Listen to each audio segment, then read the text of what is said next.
There will be no 3-1 comeback from the Grizzlies. They were trying to join the Cavaliers that did that to the Warriors in 2016. Golden State puts down their foot at home in Game 6 to win 110-96. And the difference was the fourth quarter. Golden State outscored Memphis 32-19 in the final quarter.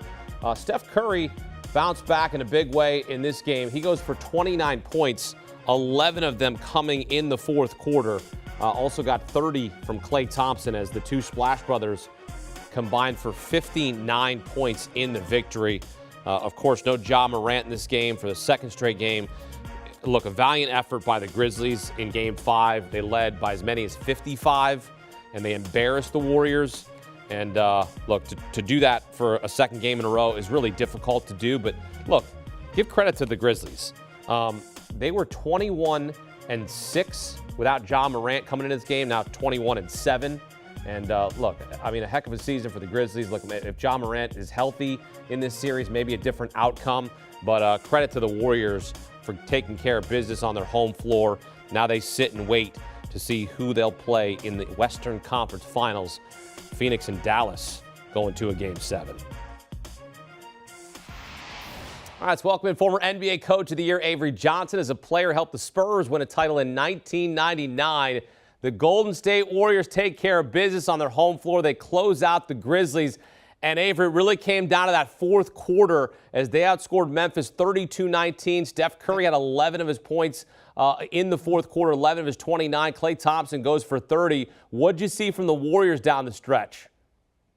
Well, they cut down on sloppy play. How many times in that third quarter and early in the fourth, just too many silly turnovers. But they really got it together. Draymond Green, incredible leadership, double-double. Sure, we're going to focus on Klay Thompson and Steph Curry, as you said, with his 11 points in the fourth. But it was the ball movement, just playing off of each other.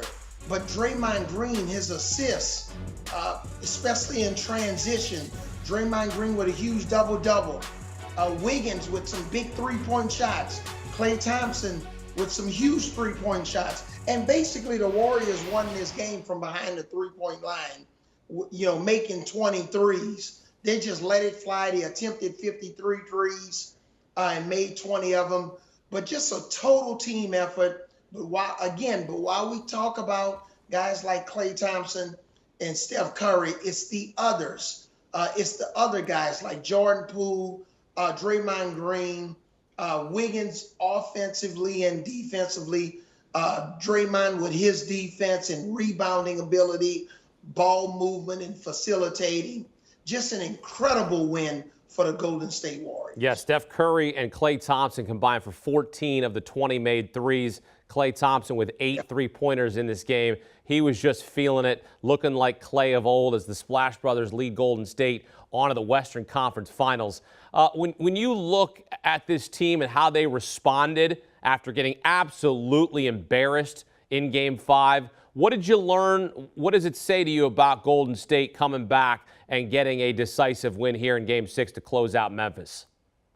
Well, these guys know how to win. These guys are champions. And they're bringing some of the other guys along like Jordan Poole, who wasn't a part of the party. But when you got that championship pedigree like Steph and Klay and Draymond, they know exactly what they're doing. They can win tough games. This game wasn't going back to Memphis under any circumstances. And especially, with Ja Morant out. And you got to give Memphis credit, but give Mike Brown credit also. Coming off of a tough loss when they were down by 55 points at one point in that last game at Memphis, no Steve Kerr. People were wondering, hey, did the Sacramento Kings really make the right move? Yes, they did. So give Mike Brown credit for rallying the troops and giving Draymond Green and Steph and Klay the type of confidence and reminding them exactly who they are. So again, this Western Conference Finals with Golden State and the winner of Dallas and Phoenix, man, I would pay money for a front row seat for that matchup. A sigh of relief for Mike Brown, right? I mean, it's like, because you don't want to be you don't want to be sitting there facing a deficit where you were up 3-1 in the series, and then you got to go to a Game 7, and then all of the 2016 jokes come out, which I'm here for because, I'm a Cavaliers fan, and, that was a championship season, so I'm here for that. Maybe Golden State Warrior fans aren't, but a heck of a job by the Warriors to get this done in Game 6. Who would they rather face in the Western Conference Finals? If you have the pick, you rather play Phoenix, you rather play Dallas?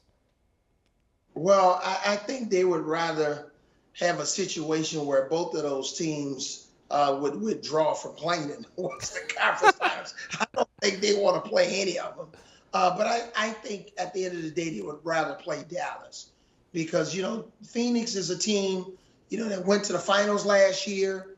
You don't want to mess around with Chris Paul. And I know Chris Paul hasn't been at his best in this series against Dallas. So, Phoenix has the experience coming off of last year's NBA Finals berth. I think Phoenix, especially with DeAndre Ayton inside, having that type of a game that can really try to slow down Draymond Green and force Draymond Green to play, a different type of defense, whereas Dallas spreads you out with, guys like Kleber, who can spread you out at the 5 position. But when you're looking at Phoenix, Devin Booker, Chris Paul, or Dallas with Luka, and now with the emergence of Jalen Brunson, I don't think they want to play any of these guys. But I think, they'll be happy that they've advanced and they'll take their chances. Well, that Game 7 comes your way on Sunday. We'll see how that shakes out as the Warriors get a couple days to rest up before that series gets going as they advance to the Western Conference Finals. And Steph Curry, Klay Thompson looking to win their 4th NBA title of their careers, which is pretty impressive. But they got to get through either Dallas or Phoenix to get to the finals. We'll see how that shakes out. As for Memphis, look, a valiant effort, right? They show up in Game 5. They embarrass the Warriors. And when all said and done here, 21-7 without Ja Morant this season. If I had told you that before the season started, you're probably thinking Memphis is going to the Western Conference Finals. And look, they were 2 wins away. Yeah, I don't think that's something our buddy Tim Doyle would hammer, that they would be 21-7 without Ja Morant. But give Memphis credit. I really love this roster. If you're a Memphis Grizzlies fan, you're disappointed yet excited.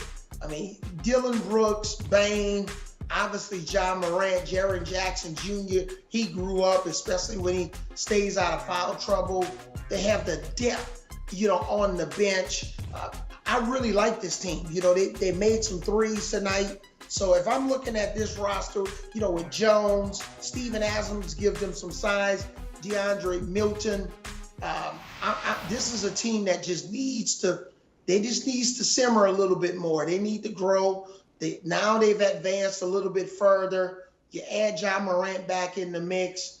This is potentially a Western Conference Finals team consistently over the next couple of years with an opportunity to advance to the finals. So if I'm Memphis, I wouldn't do anything too crazy in the offseason. Keep this team together. Let them continue to get better in the offseason and take another crack at it. Because, again, you add Ja Morant back in the mix, they could very well, if they had Ja Morant, win this game tonight, push a Game 7 back in Memphis, and have a chance to advance to the Western Conference Finals. Yeah, so really.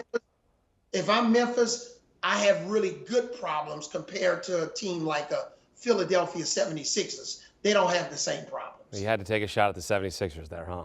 You just had to do that. I don't blame you. It's warranted. It's warranted. I'm doing my job. But you're doing your job. You're not wrong. You are not wrong. And look, really a bad break, right? Ja Morant gets injured in Game 3. This series, like you said, could completely different if Ja plays. When you have the young core of Jaren Jackson, Dillon Brooks, and Desmond Bane coming on this season, flexing on you, this is a good young core. So certainly the sky is the sky's the limit for this team. When you look at what they can do, they're 2 wins away from the Western Conference Finals. So credit to them. Again, 21-7 without Ja Morant this season. That's pretty impressive. But they do go down in Game 6 as the Warriors advance to the Western Conference Finals. Avery Johnson breaking down for us here on CBS Sports HQ. Avery, thanks. Do you want a sports network that delivers everything that matters about the game? The highlights, the picks, the instant analysis, no yelling, no fake debates, no politics. Hit the subscribe button and never miss a moment.